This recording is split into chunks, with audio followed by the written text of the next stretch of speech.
Nah, setelah berhari-hari bertarik ulur antara KPK dan Lukas NMB, akhirnya KPK berani, yaitu menangkap Lukas NMB di Papua.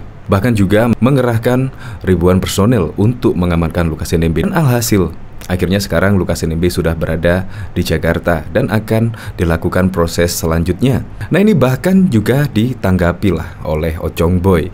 Bahkan ada yang menduga-duga, katanya sih dari kode dari Alkitab, yaitu setelah Lukas, kemudian Yohanes yang akan ditangkap. Kita ketahui kemarin pada saat di Papua juga, Anies Baswedan diberikan nama Yohanes oleh pemuka agama di Papua. Nah, apakah itu kode keras dari Firly Bahuri, Ketua KPK, yaitu setelah Lukas akankah Yohanes yang akan ditangkap? Ini KPK jahat, memberikan kode dari Alkitab. Setelah Lukas, kemudian Yohanes yang akan ditangkap. Bobby dalam Alkitab, habis Lukas baru Yohanes. KPK punya kodekah? Ini bahkan ada berita, yaitu dari wartaekonomi.co. Dalam Alkitab, habis Lukas baru Yohanes. KPK punya kodekah? Kalau ini benar-benar kode, pasti Anies juga akan pusing dan para pendukungnya tentunya. Sekjen Aliansi Timur Indonesia Bobby Risakota angkat bicara soal penangkapan Gubernur Papua Lukas NMB oleh Komisi Pemberantasan Korupsi KPK. Bobby menyindir lembaga anti rasuah itu seolah-olah memberikan kode dari Alkitab setelah Lukas, kemudian Yohanes yang akan ditangkap. Kalau urutan di Alkitab itu setelah Lukas baru Yohanes. Ini KPK punya kodekah? Kata Bobby di akun Twitternya. Netizen juga menyoroti cuitan Bobby. Mulyani Wijaya, kisah para rasul biar aman dah. Sepertinya begitu. Eko 86 Putro juga memberikan komentar semoga si Yohanes Anies disegerakan juga.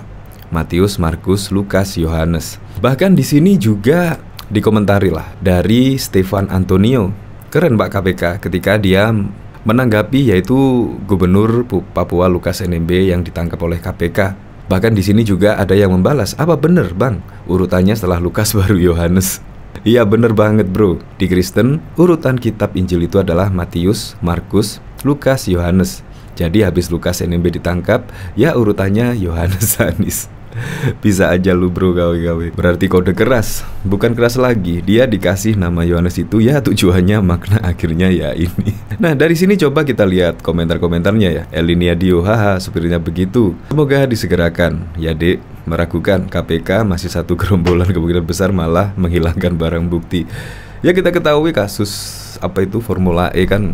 Ya bahkan dari Profesor Romli bahkan juga sangat yakin lah kalau Anies itu akan memakai baju oranye. Itu sudah pada bulan-bulan yang lalu. Tetapi sampai sekarang juga belum ada keputusan. Bahkan juga masih dalam penyelidikan, bukan penyidikan atau bahkan dijadikan sebagai tersangka. Dan sekarang ini malah dikejutkan lah dengan penangkapan Lukas NMB yang dari kemarin tarik ulur dan akhirnya KPK berani menangkap Lukas NMB dan sekarang dibawa ke Jakarta. Apalagi kemarin juga ada viral bansos yang menyebut sih ada ribuan ton lah yang tidak tersalurkan pada saat tahun 2020, yaitu bansos DKI pada saat tahun 2020. Itu katanya sih juga menelan anggaran yang lumayan fantastis, 2,85 triliun. Itu juga seharusnya KPK langsung gerak cepat lah, langsung mengungkap apa yang terjadi dengan bansos-bansos DKI pada tahun 2020 lalu yang sekarang ini tersimpan di gudang. Apalagi kondisi berasnya sudah ya tidak layak lah. Seharusnya kan dibagikan lah kemarin. Saya juga merasa geram sih dengan bansos yang seharusnya untuk meringankan beban warga DKI tetapi malah tersimpan dan akhirnya sekarang ini terungkap. Bahkan konon katanya sih 1000 ton yang berada di gudang tersebut dan kondisi berasnya juga sudah tidak layak. Belum juga ketambahan oleh Formula E. Ya seharusnya KPK berani mengungkap semuanya biar semuanya clear sebelum Pilpres 2024 nanti. Untuk lebih lengkapnya simak berita berikut ini Good News Indonesia. Sekjen Aliansi Timur Indonesia Bobby Risakota angkat bicara soal penangkapan Gubernur Papua Lukas NMB oleh Komisi Pemberantasan Korupsi KPK pada waktu itu. Bobby menyindir lembaga anti rasuah itu seolah-olah memberikan kode dari Alkitab setelah Lukas, kemudian Yohanes yang akan ditangkap. Kalau urutan di Alkitab itu setelah Lukas baru Yohanes. Ini KPK punya kode keraskah, kata Bobby di akun Twitternya. Netizen juga menyoroti cuitan Bobby. Mulyani Wijaya, kisah para rasul biar aman dah. Sepertinya begitu. Eko 86 Putro, semoga si Yohanes Anis disegerakan juga. Haryono, Matius, Markus, Lukas, Yohanes. Diketahui sebelumnya KPK menyebut kondisi kesehatan Gubernur Provinsi Papua Lukas NMB kemungkinan untuk diperiksa. Sebagai tersangka, lembaga anti rasuah tersebut memboyong Lukas ke Jakarta.